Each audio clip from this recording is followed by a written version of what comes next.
দিতে আছে, আসমান থেকে কোরআন নাজিল হইতেছে।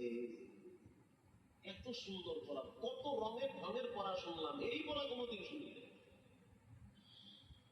আমি তাকায় দেখলাম স্থানীয় টিউনো সাহেবের চোখের পানি বায়া বায়া পড়তেছি, ইশারা দিতে আছে আরো তেলাওয়াত করতে বলেন।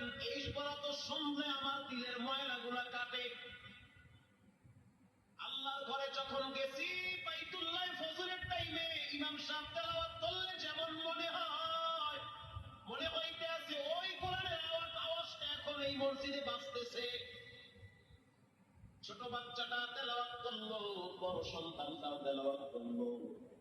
এবার যারা হাফেজ সাহেব ছিল তারা প্রশ্ন শুরু করলো, যেখান থেকে প্রশ্ন করে পৃষ্ঠা ঠেকায়া দেয়, একটা জায়গায়ও আটকাইতে পারে না। এমনকি বাচ্চা দুইটা এটাও বলেছে, যদি আপনাদের যদি ধৈর্য থাকে তো আমরা দুইজনের পুরা 30 পারা এখানে একটা রানে পড়ায়া দিব। আশা করি একটাও বাঁচবে না। এত সুন্দর পড়াশোনার পরে মোতাওয়াল্লি সাহেব বলল, সব বাদ, আমার কাছে এই দুইজনই পছন্দ হয়েছে।